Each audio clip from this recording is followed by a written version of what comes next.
to Dr Phil Hammond. Now then, Phil. As I said earlier in the week, I'm en route to the Edinburgh Fringe again this year. I'm doing 2 shows this year.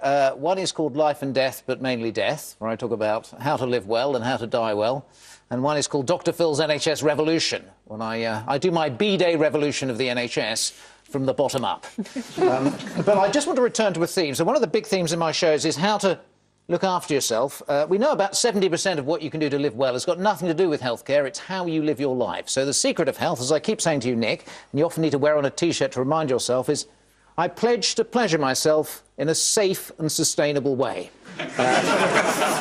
Very, very important. Now, everything your grandmother said is right. You need variety as the spice of life and moderation in all things. My Auntie Queenie always used to say, forget your 5 portions of fruit and veg, have 5 portions of fun a day.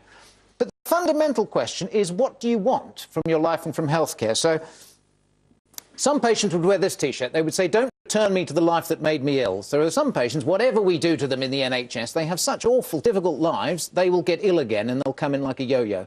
So if you have awful life circumstances, if you have no job, no house, no garden, no self-esteem, no reason to live, you're unlikely to pop down to Waitrose for a couple of oily fish and a punnet of sun-dried tomatoes. So giving health advice to people with really awful lives isn't always going to work. But this is interesting. Occasionally you meet patients who say, fix me to do me what made me ill in the first place. So you get some people who just want to say to their doctor, let's just get me well again, because I want to go and do what made me ill in the first place. And that's called being human.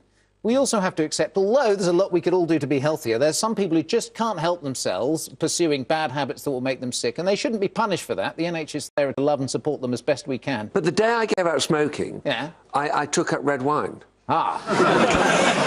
Did you smoke it? No, I didn't. It's very interesting, actually. I didn't drink at all before when I smoked. But the secret with wine is to find a wine you like the taste of, really like the taste of, and drink it in small quantities and enjoy the taste. It's the quantity problem. A great study found that if you listen to yourself chewing, so eat in silence, listen to yourself chewing, you eat more slowly and you eat less. The sound of your chewing slows down your eating. That's fantastic. So there's another top tip. Eat slowly. Pleasure yourself in a safe and sustainable way. Thank you very much. Very good.